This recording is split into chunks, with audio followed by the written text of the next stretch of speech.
Buenas tardes, tengan todas y todos aquí en Palacio Nacional y en sus casas.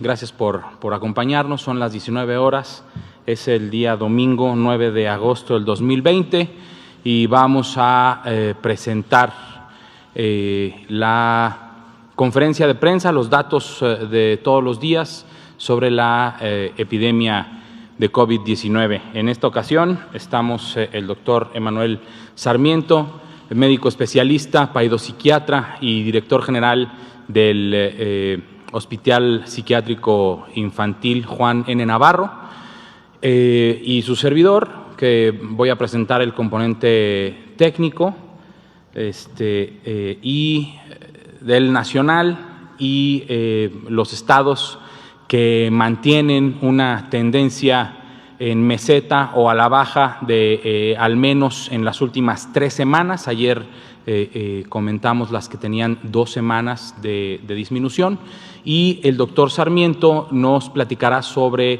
salud mental en los adolescentes y relacionado con lo que estamos viviendo actualmente en la epidemia de SARS-CoV-2. Para comenzar, pues vamos a ver, es el día número 71 de la nueva normalidad, recordando esta nueva normalidad que lo que pretende es que cada uno de nosotros como personas, igual cada uno de los estados de esta bella república, tengan una estrategia diferenciada de evaluación de los riesgos, que está definida por este semáforo de riesgo epidémico que se estima, que se calcula, que se evalúa cada semana y que se publica cada 2 semanas ya. Estamos en este día número 71 y esta es la conferencia de prensa número 163. Vamos a empezar con el panorama, el escenario nacional.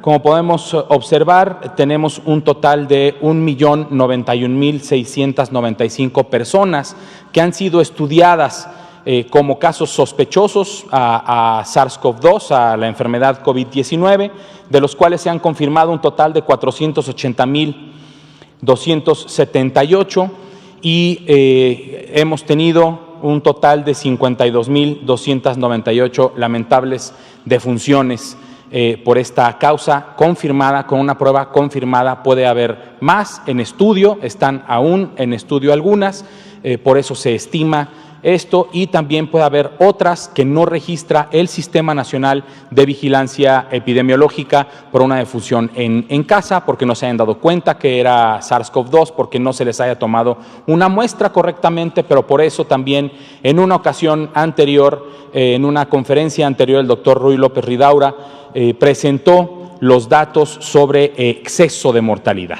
Todo lo que tenemos en epidemiología, podemos generar un canal endémico de todo, y también de las muertes, cuáles son las muertes esperadas, ¿sí? Y a partir de ese umbral tener un número de muertes excesivas que se va a estar también analizando y preparando continuamente. Tenemos actualmente 84.506 personas que están en espera de su resultado para saber si son positivos o negativos a SARS-CoV-2, pero esto, lo más importante es, no importa si son positivos o negativos, si son casos leves, están en casa, cuidando su salud, aislados, en aislamiento de su familia. Ya debieron de haber comunicado a sus contactos de los últimos 2 días antes de haber iniciado signos y síntomas para comunicarles que están enfermos de alguna infección respiratoria aguda. Independientemente de si es virus SARS-CoV-2 o no, están enfermos y hay que aislarse y hay que comunicarlo a sus contactos. Y las personas que desafortunadamente presenten un cuadro grave, de estas 84.506 personas en espera de un resultado positivo, no están esperando a ver quién los atiende, están siendo atendidos, están hospitalizadas, están recibiendo el oxígeno que requieren, están recibiendo el tratamiento que requiere, están recibiendo la atención a su salud que así lo necesita. En cuanto a la estimación de casos, tenemos una disminución del 21% sobre la última semana, la semana previa. Recordemos que la semana 32 concluyó ayer. Eso quiere decir que la semana 31 ya tiene una semana completa de haber concluido y es cuando se tienen los datos duros y los datos más, digamos, estables. ¿Pueden incrementar este número de casos, estos reportes? Sí pueden incrementar, pero después de una semana las variaciones no son tan importantes en cuanto al número, por lo que podemos también observar que esa disminución del 21% de casos estimados es una buena disminución, puede ser menor a lo que estamos viendo en este momento al terminar la semana 33, pero esta tendencia ya la estamos viendo desde hace 2 semanas y creemos que es un buen signo de que la sociedad está respondiendo, de que estamos respondiendo todos como Estado mexicano y que no debemos de bajar la guardia y debemos de continuar con las medidas básicas de prevención. Los casos recuperados estimados se incrementaron un 3% y actualmente, lo más importante, la epidemia activa, los casos activos. Es fácil hablar de los casos acumulados, son casos que ya se recuperaron o que lamentablemente ya fallecieron, pero la epidemia activa es el 8%. Ayer presentamos otro número, era el 9%. Hay una disminución del 1%.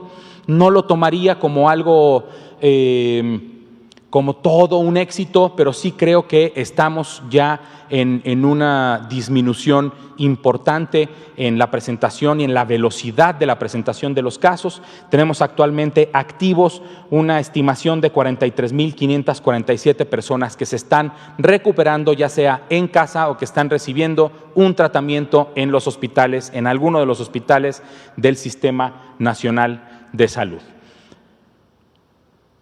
La ocupación hospitalaria que es un indicador que nos dice a nosotros como Sistema Nacional de Salud cuál es la capacidad que tenemos para dar respuesta en caso de un repunte, es esta. Pero esto también le da a las personas en sus casas, a usted, señora, señor, que está en su casa, le da una visión de que si requiere de una cama o de un ventilador, porque usted presente una infección respiratoria aguda grave, en su estado tienen esta ocupación o esta disponibilidad. Siempre vemos la ocupación. La ocupación es como el lado negativo. Veamos también el lado positivo, la disponibilidad. El estado de Nayarit tiene una disponibilidad del 28%. El estado de Nayarit está llegando a un límite en el que o tienen que reconvertir más camas o debemos de empezar a pensar en una expansión. Es diferente la expansión que la reconversión. La expansión es ya tener los hospitales móviles, las tiendas, los hospitales que están en los estacionamientos, en los parques públicos para atender a las personas, dado que se ha llenado los hospitales. Están en 28% de disponibilidad. Esperamos que con los datos de próximos días y semanas empiece a disminuir la ocupación porque se han dado de alta más personas y porque no ingresen tantas personas como las que se han dado de alta. En segundo lugar, Nuevo León, después Coahuila, Colima, Tabasco. Decimos en segundo lugar o en tercer lugar porque debe tener un orden. Lo podemos ordenar en orden alfabético y la gráfica se va a ver así. Es simple y sencillamente para ordenar, no es porque Nayarit, Nuevo León, Coahuila estén haciendo un mal trabajo versus Campeche o Chihuahua. Es simple y sencillamente el estado actual de la ocupación hospitalaria en todos y cada uno de nuestros estados. A nivel nacional tenemos una disponibilidad del 60%, que esto significa que hay 18,451 camas disponibles para personas que presenten un cuadro de infección respiratoria aguda grave que no requieran de ventilación mecánica. Para los que requieren de ventilación mecánica tenemos disponibles 6,647 camas. Las personas que están ocupando una cama sin ventilador y que por desgracia o desafortunadamente requieran de un ventilador mecánico posteriormente, esta es la disponibilidad que hay. En Colima, 34%, en Nuevo León, 35%, en Baja California, 52%, al igual que en Tabasco. y así sucesivamente hasta llegar al estado de Campeche, que tiene apenas una ocupación del 13% de las camas con ventilador mecánico que tienen disponibles en el estado de Campeche. Esto nos da un indicador de que las personas que requieran de una ventilación mecánica tienen un lugar disponible todavía en todos y cada uno de nuestros estados, y que también estamos trabajando para que si en Colima, Nuevo León, Baja California, que son de los de mayor ocupación, se requiriera de algún otro ventilador que está disponible en un estado que no lo está ocupando, se pueda llevar, porque somos un solo país, somos un solo sistema nacional de salud y debemos de estar todos pendientes de todos, porque como dice también Susana Distancia, si te cuidas tú, nos cuidamos todos, y entonces cuidándonos todos como país es como vamos a salir de esta epidemia. Vamos a ver un total de 6 estados que han tenido un descenso consistente en 3 o más semanas epidemiológicas: Baja California, Chiapas, Estado de México,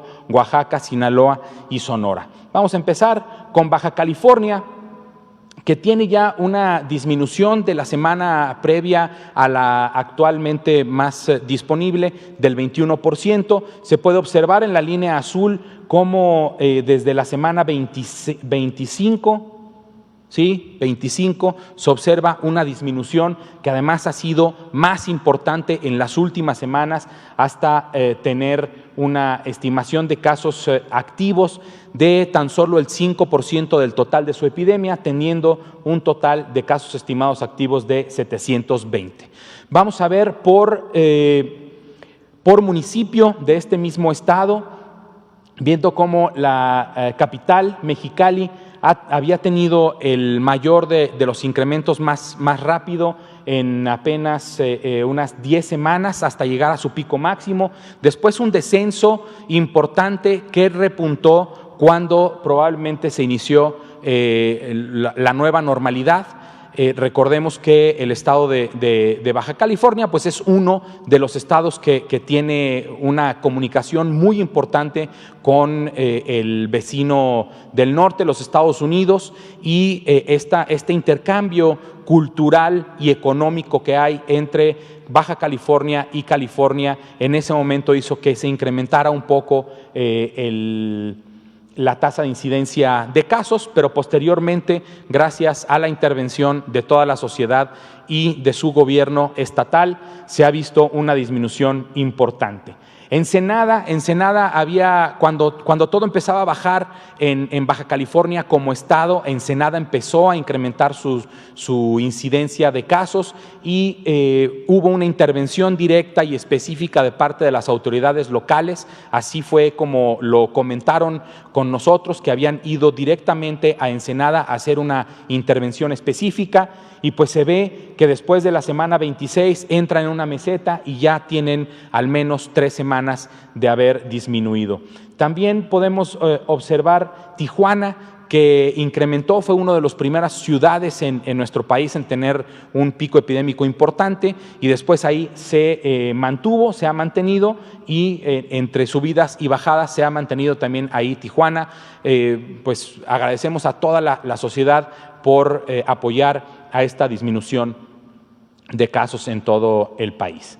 El estado de Chiapas se observa la clásica curva epidémica con un inicio súbito importante, llegan a una meseta muy corta y comienzan a bajar. En la semana 30 y 31 se observa un incremento del 16%, pero dada la disminución tan importante en las últimas semanas, se mantuvo para presentarlo en este estatus de disminución de al menos 3 semanas. Actualmente tienen un 3% de su epidemia activa, de los casos estimados. Hay 3.516 personas del estado de Chiapas que se han recuperado, y desafortunadamente 953 personas han perdido la vida. Los municipios de Chiapas, como pueden observar, salvo Ocosingo y Chilón, el resto de los que se observan aquí, que es una selección por población, incidencia y ubicación geográfica, Tuxtla Gutiérrez y Tapachula, sobre todo tuvieron un incremento importante en poco tiempo y con la intervención también de la sociedad y el gobierno estatal y los gobiernos municipales han disminuido esta tasa de incidencia de forma importante. Actualmente, con ambas ocupaciones hospitalarias bastante bajas, con una disponibilidad importante, esto es bueno para el estado de Chiapas. También los invitamos a continuar con este trabajo conjunto de sociedad y gobierno. El Estado de México, uno de los estados más grandes y poblados de nuestro país, también ya mantiene una disminución importante desde hace al menos 3 semanas. En sus casos estimados, como lo podemos ver en el gráfico, tienen un total de 66,491 personas que se estima que han enfermado, de las cuales el 6%, que representan 4,031 personas, es la epidemia activa actualmente en el Estado de México. Sobre los municipios de este estado que estamos observando aquí, tenemos 6 municipios nada más de todo el Estado de México: Toluca y Ciudad Neza, Naucalpan y Ecatepec, Tlalnepantla y Chimalhuacán, todos con una tendencia a la disminución en su tasa de incidencia durante al menos las últimas 3 o 4 semanas, con ocupación de camas general del 41%, o sea, una disponibilidad del 60%. El estado de Oaxaca, que también ha mantenido esta tendencia a la disminución, tienen un total de casos estimados de 12,262, de los cuales activos es el 7%. Esa es la epidemia activa del estado de Oaxaca, el 7% del total de su epidemia. Eso es lo más importante. De la última semana hubo una disminución del 16%, y en el estado de Oaxaca actualmente hay, de los que tenemos notificados en el Sistema Nacional de Vigilancia Epidemiológica, un total de 8,357 personas que se han recuperado de la infección por SARS-CoV-2 que ocasiona la enfermedad COVID-19, y desafortunadamente 1,064 personas se estima que han perdido la vida en el estado de Oaxaca por esta enfermedad. Sobre los municipios, el municipio de Oaxaca, la capital, ha sido la más afectada, pero como podemos ver, salvo por Huajuapan de León, todos los municipios que tenemos en el gráfico muestran una tendencia a la disminución en las últimas 3 o 4 semanas, con una ocupación de camas general del 39% y de ventilador del 32%. Esto quiere decir básicamente entre 60 y 70% de camas disponibles. El estado de Sinaloa también con altas y bajas, pero ya con una disminución importante en las últimas semanas. Sube, luego vuelve a bajar. Eso es normal, eso es correcto, porque incrementa la movilidad, se incrementa la actividad social y económica, y hay un repunte de casos, pero lo que es importante, y me voy a acercar a la pantalla, es que estos repuntes no sean igual o mayores al máximo de los repuntes. ¿Sí? Si este vuelve a crecer y luego vuelve a decrecer, pero luego vuelve a crecer y vuelve a decrecer, el chiste es que no crezca tanto como el punto máximo al que se ha llegado, y me parece que esa es una de las metas que también tenemos como sociedad, de estar administrando nuestros riesgos. Promoción a la salud es administrar los riesgos que tenemos a nuestra salud. Vivir es un riesgo. Por ahí una vez vi una camiseta en una tienda que decía: la vida es una enfermedad mortal de transmisión sexual.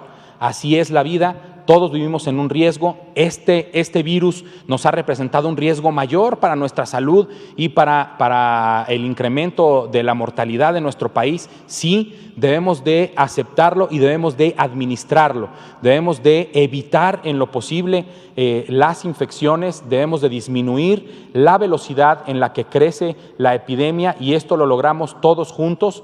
Lo logramos haciendo sana distancia, lo logramos lavando nuestras manos, lo logramos llevando a cabo la etiqueta respiratoria, lo llevamos a cabo llegando también a tiempo a una atención a la salud.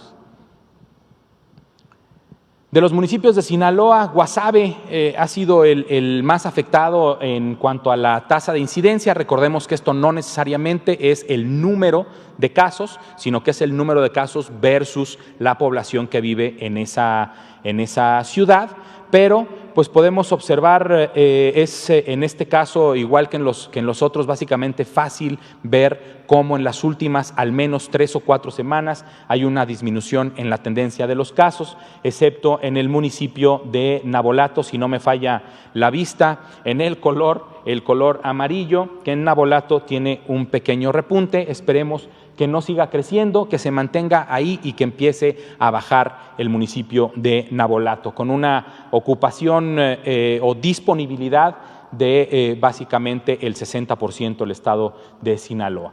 Y el estado de Sonora, que si no me equivoco es el último de los estados, también observamos una disminución bastante importante en las últimas semanas. De la última semana a la que estamos revisando ahora, una disminución del 18%, un total de 20.410 casos estimados, 20.410 personas que han sido afectadas por el virus SARS-CoV-2, de los cuales activamente están tan solo el 5%, que representan poco menos de 1,000 personas en el estado de Sonora que actualmente tienen la infección activa.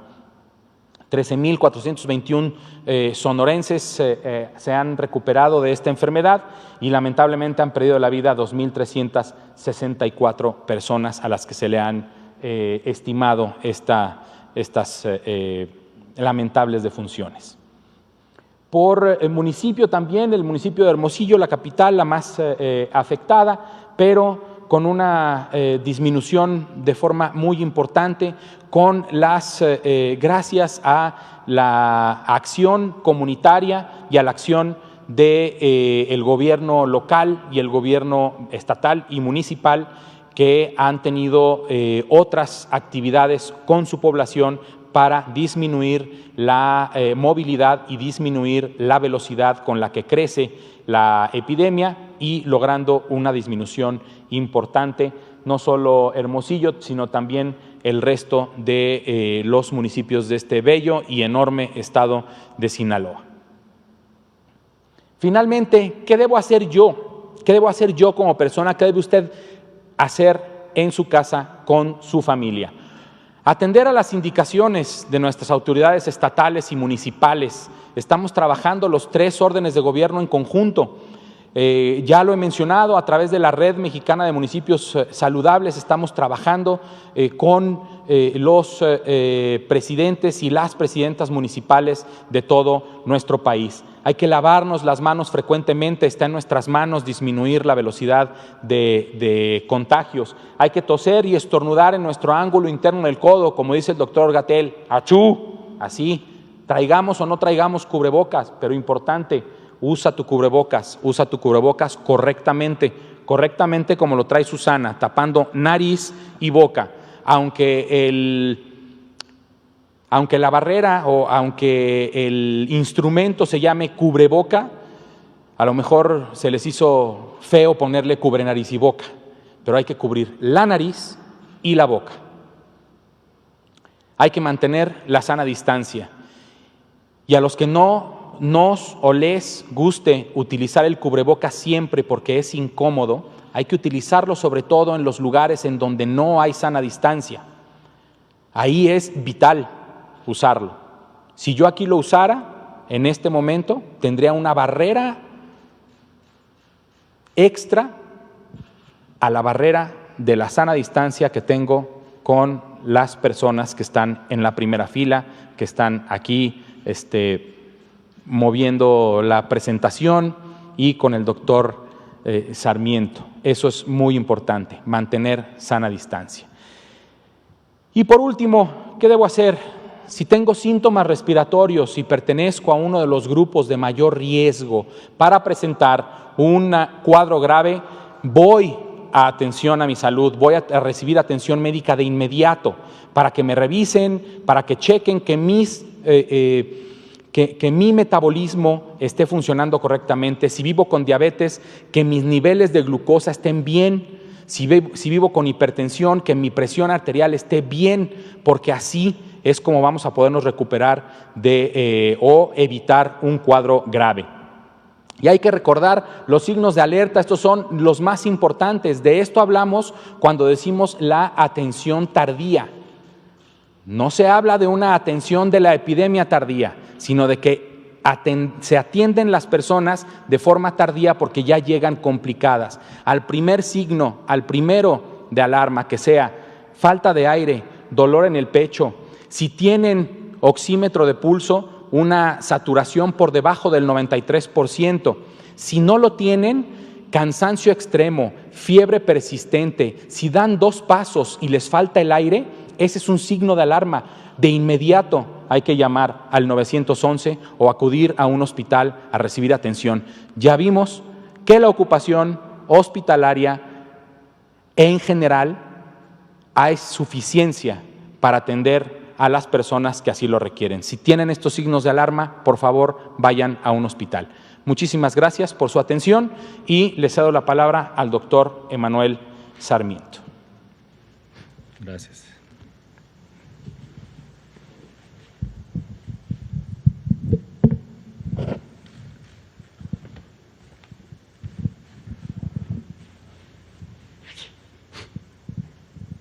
Bueno,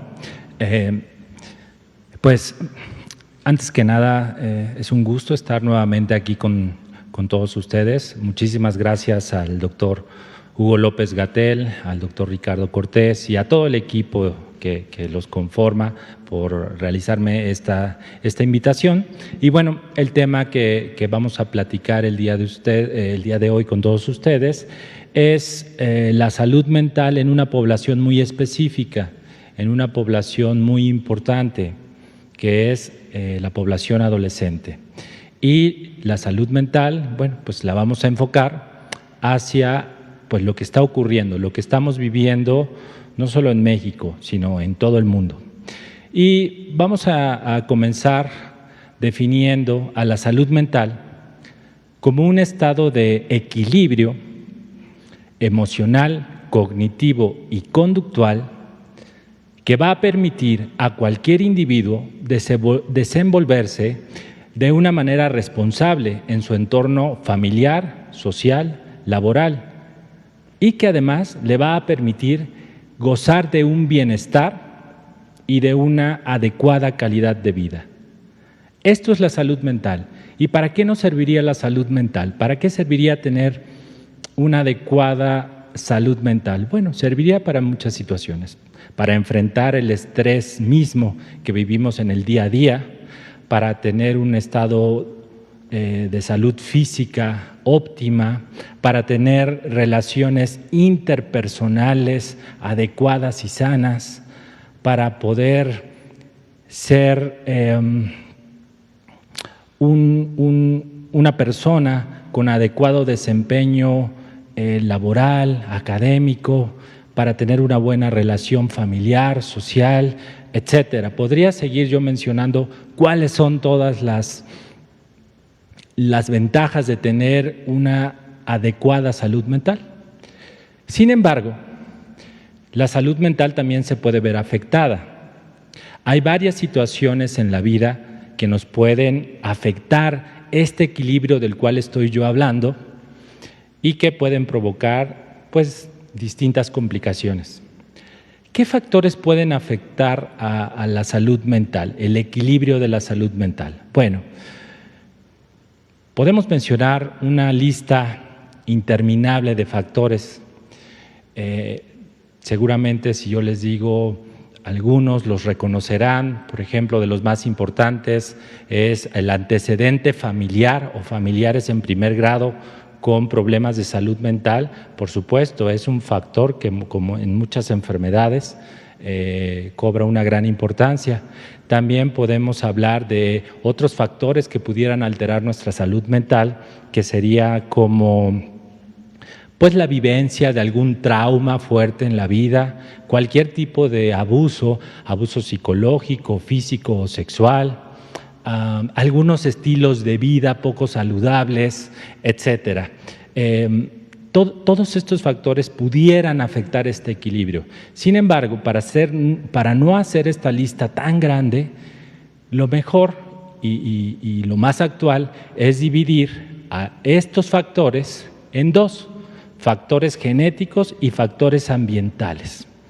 Y de lo que habla esta teoría de gen-ambiente es que cuando interactúan los dos al mismo tiempo, entonces puede presentarse este desequilibrio en la salud mental y transformarse, dependiendo de la persona o de la resiliencia de esa persona, en algún trastorno psiquiátrico de salud mental o en un sinfín de emociones o problemas conductuales importantes, sin llegar al sobrediagnóstico de todo. La siguiente, por favor. Bien, dentro de estos factores ambientales de los que estamos platicando, que pueden intervenir en un desequilibrio emocional o conductual en los adolescentes, pues es bien sabido que todas las dificultades asociadas a una contingencia como la que mundialmente vivimos por COVID-19, así como las medidas sanitarias que se han tenido que realizar para evitar el contagio y la transmisión del virus, son considerados como factores desencadenantes de problemas en la salud mental de la población en general. Pero específicamente, la adolescencia es un grupo que se considera de alta vulnerabilidad y que, por lo tanto, puede generar mayores desajustes conductuales y emocionales. Y no es para menos. Es decir, pensemos, y ha habido un cambio radical y completo sobre las rutinas que los adolescentes estaban acostumbrados a realizar, ¿no? Desde hace más de 4 meses dejaron de ir a las escuelas para cumplir con sus actividades académicas y para socializar, que es una parte muy importante dentro de las escuelas. Desde hace más de 4 meses han dejado de salir por las tardes, han dejado de salir los fines de semana a ver a sus amigos, a ver a sus familiares, a ver a sus novios, ¿por qué no? Han dejado de salir a parques, a cines, a plazas comerciales, en fin. Por eso digo que no es para menos que empiecen a generar después de 4 meses una serie de problemas emocionales o conductuales que probablemente se vayan incrementando con el paso del tiempo y que, bueno, de marzo, del 20 de marzo a la fecha actual, pues probablemente ya estén cobrando una factura elevada en muchos de ellos. La siguiente, por favor. Ahora, ¿cuáles son las principales reacciones que se pueden presentar en los adolescentes tras más de 4 meses de confinamiento por COVID-19? Yo las dividiría en 2, alteraciones emocionales y alteraciones conductuales. Antes de entrar a una alteración emocional, pues habría que entender qué es una emoción, y las emociones no nos deberían de espantar. Todos, absolutamente todos, tenemos emociones. Las emociones yo las definiría como todos estos sentimientos que los seres humanos en general presentamos y que son secundarios o que son consecuencias de alguna situación específica que estamos viviendo, ya sea pasada o presente.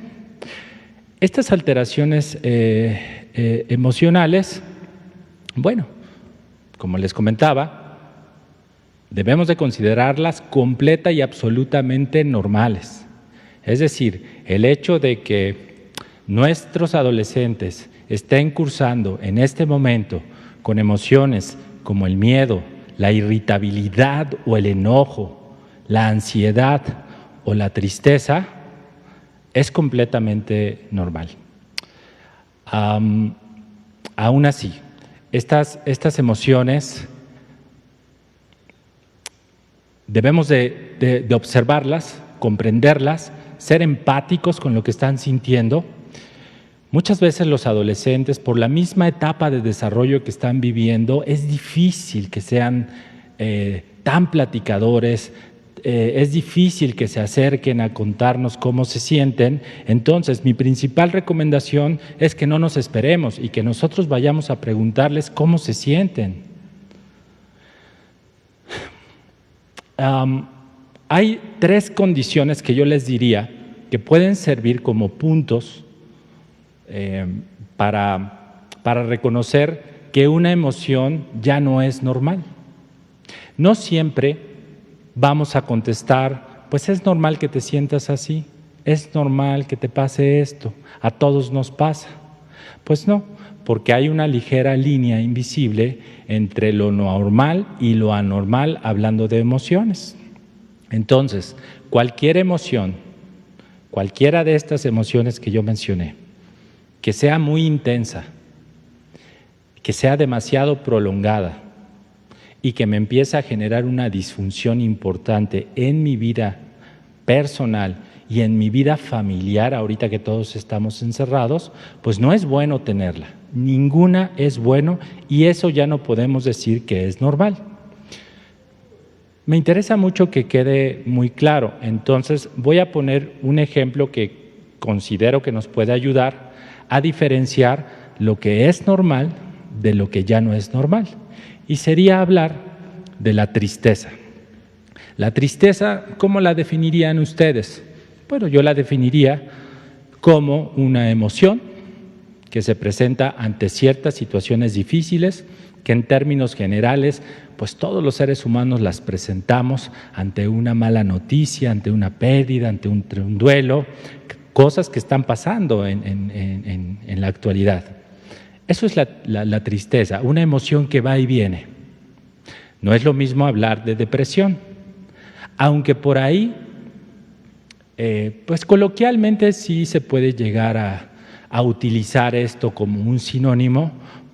Pues a mí me interesa que sepan que no es un sinónimo, que no es lo mismo. La depresión es un trastorno psiquiátrico que tiene pues distintas características biológicas, ambientales, por supuesto, genéticas, y para que vean que no es lo mismo, la depresión pues sí tiene tristeza. En la depresión las personas, ahorita hablando de adolescentes, cursan con un periodo de tristeza o irritabilidad que se presenta la mayor parte del tiempo, durante mucho tiempo. Pero además de esta tristeza o irritabilidad, los adolescentes pierden el interés por las cosas que normalmente les interesaban, empiezan a tener alteraciones en su ciclo de sueño-vigilia, empiezan a tener muchas fluctuaciones en su apetito, que va desde que pierden el hambre o de repente les dan muchas ganas de comer y hacen atracones. Empiezan a sentirse muy fatigados, empiezan a sentirse con pérdida importante de la energía. Tienen una hipersensibilidad emocional que se podría reflejar la mayoría de las veces como en caer en episodios de llanto. Tienen alteraciones en la memoria, en la atención y en la concentración. La autoestima empieza a disminuir en ellos. Y finalmente llegan a tener, en algunos de los casos, pues este componente que llamamos conducta suicida. La conducta suicida, como ustedes saben, abarca varios niveles. La conducta suicida puede ir desde fantasías de muerte. ¿Qué es una fantasía de muerte? Por ejemplo, que el adolescente diga, me gustaría dormirme y ya no despertar. Está fantaseando con este concepto de la muerte. Eso no va a pasar, no va a llegar a dormirse y ya no va a despertar. Entonces, conforme estos síntomas depresivos empiezan a aumentar, pues la conducta suicida empieza a escalar de nivel y podemos pasar a la planeación suicida, en donde yo ya no espero que pase un milagro y estoy planeando cómo hacerlo, al intento de suicidio y finalmente al suicidio consumado. ¿Qué tan grave es esto? ¿Por qué me tomo más tiempo para dar este ejemplo? Pues es tan grave que a nivel mundial no debemos olvidar que la muerte por suicidio es la segunda causa de mortalidad en personas jóvenes de los 15 a los 29 años de edad.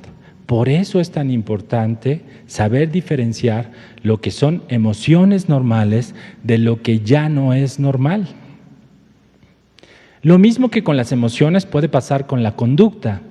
Los adolescentes, pues tras 4 meses de estar ahí encerrados, empiezan a tener distintas conductas inapropiadas que alteran el equilibrio de la familia y el equilibrio individual. ¿Y qué empezamos a ver seguramente en casa? Pues muchos episodios de desobediencia, muchos episodios de discusiones constantes con los padres, con los hermanos, con quien se pongan enfrente, conductas oposicionistas y desafiantes hacia la autoridad, ¿no? Se vuelven retadores, los berrinches, pues sí, por supuesto, empeoran, ¿no? Recuerden que un berrinche tiene por objetivo conseguir algo, entonces hago una conducta muy fuerte para conseguir esto, y el mayor tiempo frente a las pantallas, ¿no? Que ese es un tema muy interesante, que de principio yo les diría que no habría que satanizar, y menos en estos momentos en que tratamos dentro de casa de hacer lo mejor posible con lo que tenemos. Pero sí, son conductas que seguramente se están presentando en muchos de los hogares mexicanos. La siguiente. Ahora, digamos que esta es la parte normal, lo que podríamos esperar en la población adolescente tras la contingencia. Sin embargo, ya también existen varios estudios científicos que están reportando lo que pasa en la población adolescente que tuvo que enfrentarse a este confinamiento por COVID. Y se ha analizado cuáles son las repercusiones psicológicas que se han presentado, y estos son los diagnósticos que más se encuentran reportados en la población adolescente. Quiero comentarles que estos diagnósticos, que son de un artículo internacional, también va muy de la mano con lo que nos reportan en la línea de la vida, sobre las estadísticas que llevan. Entonces, el trastorno de estrés agudo, trastorno de estrés postraumático, los trastornos de adaptación y el duelo pertenecen a una serie de trastornos psiquiátricos que se agrupan dentro de los trastornos relacionados con el estrés. El otro gran grupo de problemas que se están presentando en adolescentes son los trastornos relacionados con sustancias, que estos incluyen a un amplio grupo de drogas en donde se ha determinado, se está viendo que existe un incremento en su consumo. ¿De qué drogas hablamos? Pues empezando por el tabaco, por las más accesibles, por el tabaco, por el alcohol, por el cannabis, por los sedantes, por los estimulantes como la cocaína, etcétera. Estos problemas son palabras mayores, y en estos casos, por supuesto, que no debemos de perder tiempo y debemos de recurrir a los especialistas. La siguiente, por favor. Ahora, una pregunta que seguramente todos tenemos como padres, como hermanos, como tíos, como cuidadores de adolescentes, como personas que vivimos en contacto con ellos, porque además en consulta a mí me la hacen mucho, es: ¿y yo cómo puedo ayudarles? Ya lo traje aquí a consulta, ya lo mandé al psicólogo, pero ahorita ¿yo qué puedo hacer como familiar, como persona que está en constante contacto con ellos? Bueno, yo les diría que pueden hacerse muchas cosas, pero yo lo resumí en estos 6 puntos. Primero, como adulto, como familiar responsable, como padre de familia, dar reconocimiento y validación a las emociones expresadas por ellos. ¿Qué es esto? Pues se los puedo dar en ejemplos. El validar y reconocer una emoción es hacerle ver que yo también me puedo sentir como él, que yo lo comprendo, que yo también me siento triste, que yo también he estado preocupado y que tengo momentos de mal humor. Entonces, se pueden utilizar algunas frases como: ¿es normal que te sientas así? Yo también me he sentido como tú te estás sintiendo, yo también he tenido dificultades para conciliar el sueño, yo también me siento de repente enojado sin un motivo específico. Eso es validar y reconocer emociones. Y como les decía hace un momento, hay que incitarlos a hablar de esto. Hay que dejar que expresen sus emociones como las sientan. No nos van a venir a decir sus emociones y nosotros o no los dejamos hablar o los estamos corrigiendo. Entonces, como estén experimentando las emociones, debemos de dejar que nos las digan así. Número 2, transmitir seguridad y tranquilidad es la base del éxito. Yo no puedo pedirle a mi hijo de 15 años que esté tranquilo cuando yo soy un mar de nervios, cuando yo estoy enojado todo el tiempo. Entonces, aquí, pues, señores, padres de familia, pues debemos de predicar con el ejemplo. O sea, si yo quiero transmitir algo, pues tengo que demostrarlo, ¿no? Tiene que ser coherente lo que yo le pido, que se calme, que esté tranquilo, pues eso yo también lo tengo que reflejar. Entonces, el momento de abordarlos es muy importante utilizar un tono de voz bajo y pausado, pues para hacer, o tanto para validar o como para corregir algún problemita de conducta o emocional. No debemos olvidar como tener este control pausado y disminuido de la voz. Eso le puede generar mayor seguridad al adolescente. 3, en algunas ocasiones las cosas se ponen más graves. Entonces, ya que estoy en casa, pues tengo pocas estrategias. No tengo como ahorita la facilidad de salir corriendo a cualquier hospital.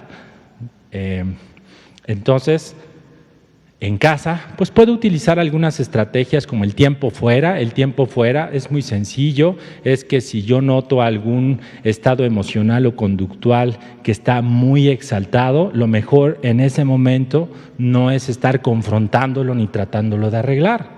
El tiempo fuera significa darle un espacio en el cual pues se recomienda que la persona que está ocupando ese espacio de tranquilidad, de soledad, se le pueda respetar. Entiendo que en muchos hogares mexicanos tal vez no tengamos esta ventaja como de decir, pues tú vete a tu cuarto. Habrá algunos hogares que no tienen eso y que comparten alguna habitación. Entonces, en estos casos podemos utilizar el distanciamiento físico, aunque estemos en el mismo lugar.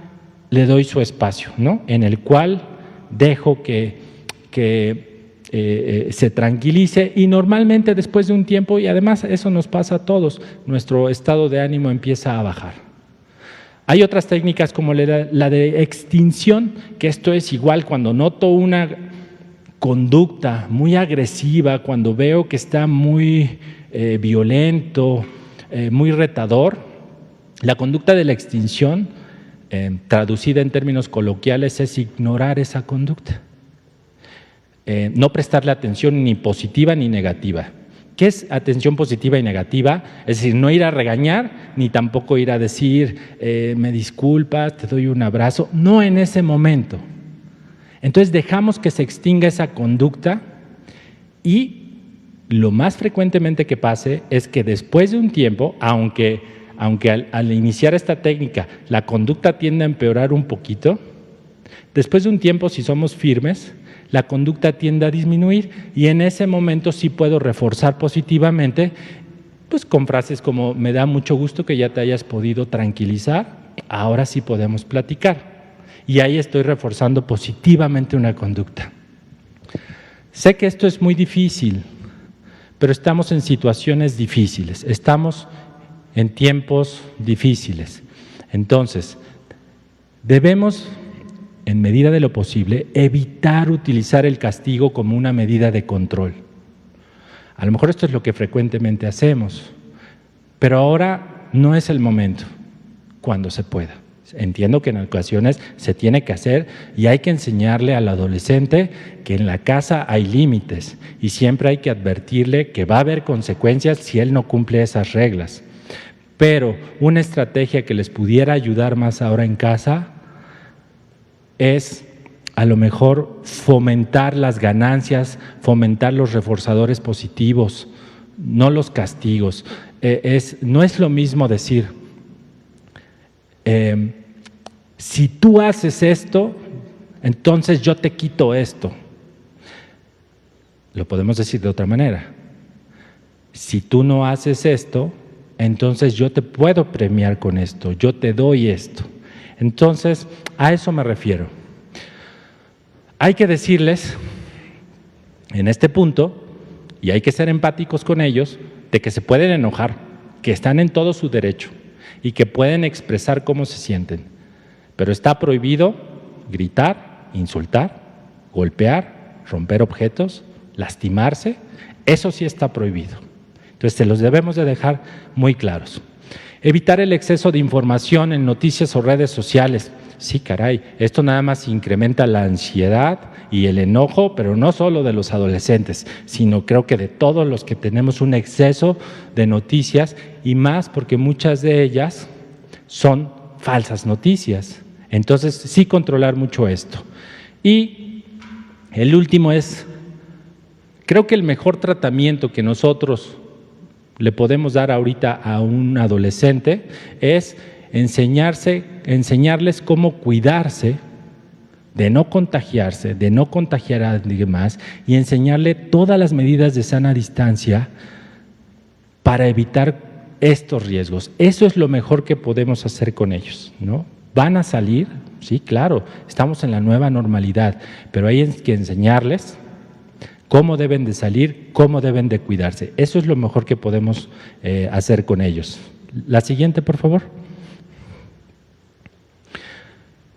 Bueno, y recordarles que si necesitan orientación, que si necesitan un apoyo, pues que tenemos redes de profesionales como Contacto Joven, que es la Red Nacional de Atención Juvenil, en donde si sentimos que la situación ya salió de control, podemos enviar la palabra contacto al 5572 11 2009 y ahí personas, de esto ya hablaron en otra conferencia pasada, hay personas jóvenes que fueron capacitadas, dan una atención.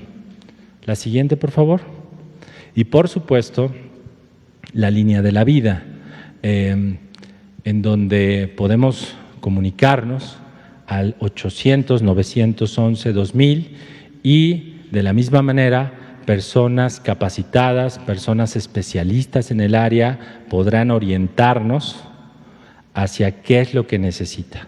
Esta línea de la vida también los conecta con las distintas líneas de atención telefónica que están prestando sus servicios, que centros de integración juvenil, que son algunos hospitales psiquiátricos como el Instituto Nacional de Psiquiatría, el Hospital Psiquiátrico Infantil Juan N. Navarro, el Hospital Fray Bernardino Álvarez, etcétera, etcétera. ¿La siguiente? Listo. Bueno, eso es todo de mi parte. Muchas gracias. Muchísimas gracias, doctor. Pues tenemos unos minutitos para preguntas y respuestas. 1, 2 y 3. Buenas noches, doctor. Gracias. Daniela Pastrana, a pie de página. Quería preguntarle, en el caso de los que tienen trastornos de sueño, que es una de las cosas que más parece que ha afectado a mucha gente, porque pues ya los días todos son iguales. ¿Hay alguna técnica o hay alguna cosa que se pueda utilizar para personas que simplemente ya tienen que volver ahora a clases, algunos, y tienen los horarios totalmente confundidos? Sí, efectivamente, esto esto no es nada más en adolescentes. Esto de los trastornos de los sueños se está presentando en preescolares, escolares, adolescentes, adultos mayores, ¿no? Nos está pasando como este fenómeno que es natural cuando tenemos un periodo vacacional, es el mejor ejemplo que se me ocurre, y que consciente o inconscientemente empezamos a modificar el sueño, nos empezamos a dormir más tarde y a despertar más tarde, ¿no? Ahora, esto es dentro de lo normal, lo que siempre sabemos. Durante estos 4 meses de contingencia, a nivel mundial es uno de los problemas mayormente reportados, ¿no? Las alteraciones en el sueño, cómo están recorridos todos los ciclos de sueño-vigilia, y no se diga en el adolescente. El adolescente de por sí pasa por una etapa en donde duermen muchísimo, ¿no? Es una etapa normal de su desarrollo. Ahora, ¿qué hay que hacer? Bien, es una pregunta, me parece sumamente importante, porque hay que evitar la medicación. Eso no nos va a ayudar. La medicación entraría si el insomnio es secundario o está asociado a alguno de los problemas en salud mental, como depresión, como ansiedad, como trastorno por consumo de sustancias, etcétera. Pero ante este descontrol natural que se está presentando en esta contingencia, lo más importante es establecer medidas de higiene del sueño, ¿no? Que son muy básicas, las medidas de higiene del sueño. Si gustan, con gusto se las podemos pasar, porque hay varios documentos en donde se establecen, ¿no? Pero bueno, entre estas es como mantener las rutinas habituales, ¿no? Entonces, empezar a acostarnos a la misma hora y a levantarnos a la misma hora, lo más cercano posible a al tiempo normal.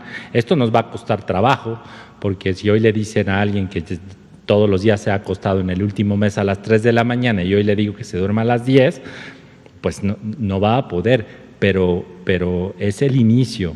Y entonces se va a dormir seguramente a las 3 de la mañana, pero en lugar de despertarse a las 12 del mediodía, entonces lo paro a las 8, ¿no?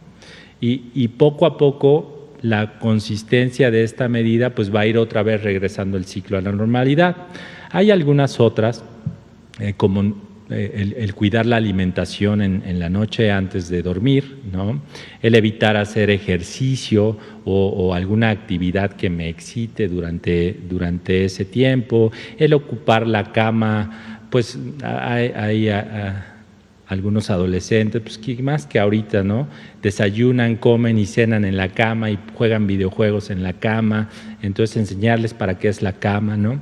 Y algunas otras medidas que normalmente son funcionales. Y nos servirán a los adolescentes y a todos. Adelante, por favor. Doctor Cortés, rápido, de la información que nos compartía de las 6 entidades federativas que en las últimas 3 semanas ya llevan tendencia a la baja, ¿veremos en la próxima semana, si continúan en esta tendencia, que pasen algunas a semáforo amarillo? Una de las 2 de los 4 indicadores que tenemos son de tendencia, efectivamente. Aunque son de tendencia que no necesariamente ambas van igual, ¿sí? Esta es una tendencia general, pero para el semáforo tenemos la tendencia de personas hospitalizadas y la tendencia de síndrome COVID, o sea, todo lo que parezca coronavirus, independientemente si son casos graves o ambulatorios. Y esto, pues puede haber una disminución de todo el síndrome coronavirus, pero que los pocos casos que se estén dando en estos lugares sean o requieran de hospitalización y vaya creciendo. Por eso hay que ver ambos indicadores. Sin embargo, la posibilidad existe, ¿sí? O sea, la probabilidad, y sobre todo en estos estados que la caída ha sido tan importante, puede existir que alguno en esta evaluación de riesgos que se hace semanalmente pudiera llegar a los niveles de semáforo amarillo actualmente. Muchas gracias. Sí, una última pregunta. Son las 8 en punto, pero una última pregunta. Muchas gracias. Omar Quiroga, de Reporte Crítico, con sendas preguntas para ustedes. Para el doctor Sarmiento, si el Estado mexicano tiene datos del incremento de este tipo de síndromes, en todo el mundo han aumentado. México, evidentemente, no debe ser la excepción. Si hay datos de ese tipo y si el Estado mexicano tiene la capacidad para atender este aumento, o sea, a través de esta línea o la de la vida u otros mecanismos. Y para el doctor Cortés, la Organización de Naciones Unidas publica hoy que hay 70,000 personas indígenas contagiadas de COVID. El foco principal es Brasil, en el Amazonas, pero sabemos que en México también tenemos este tipo de comunidades. ¿Si sabe los últimos datos sobre el estatus de estas comunidades en México, qué tanto han sido afectadas, si está bajo control, si se ha identificado algún brote o esta situación? Muchas gracias. Okay. Rápidamente. Sí tenemos algunos datos. Los datos con los que más fiables ahorita es los de la línea de la vida, porque recolecta todo lo que ha pasado en todas las edades, desde marzo hasta agosto. Y esto, en la diapositiva que les presenté, en donde se habla de los trastornos de estrés, el consumo de sustancias, los trastornos de ansiedad, son lo que más frecuentemente se ha reportado y que va acorde con la literatura internacional. En cuanto a la respuesta, a la pregunta sobre si será suficiente, pues nosotros trabajamos realmente desde que empezó esto a marchas forzadas, ¿no?, para dar atención a toda la población y que nadie se quede fuera de ese derecho de recibir atención en la salud mental. Les mencionaba en la entrevista, en la conferencia que me tocó pasar hace 3 semanas, que si bien somos muy pocos psiquiatras infantiles y de la adolescencia, hemos estado trabajando por capacitar a una amplia red de psicólogos y médicos para la atención. Antes de contestar lo de comunidades indígenas, a mí me gustaría hacer un comentario sobre salud mental. Hay que normalizar la necesidad de atención en salud mental. Hay que llevarla al terreno, hay que llevarla a la comunidad. Es necesario. Escuché una vez a un señor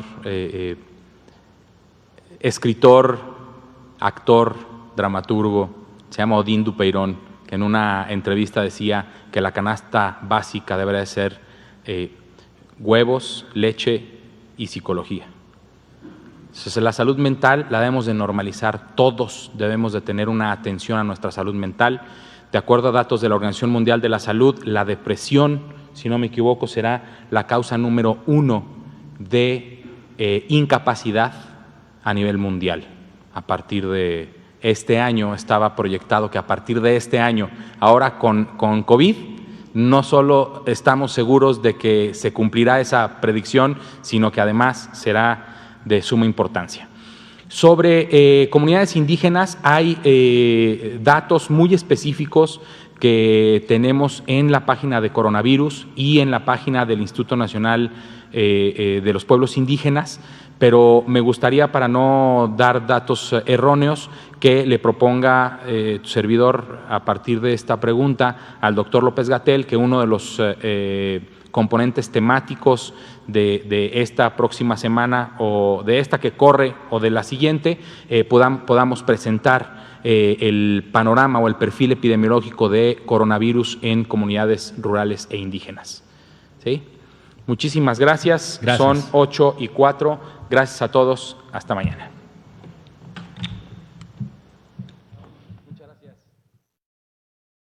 Los mexicanos somos como las montañas de nuestro país. Nos levantamos sobre la tierra cuando parece que no hay camino. Como los ríos, somos una corriente que nada ni nadie puede detener. Y como los volcanes, tenemos el corazón de fuego. Por eso, cuando el mal tiempo pase, seguiremos de pie, demostrando las veces que sean necesarias que nada nos detiene. Gobierno de México.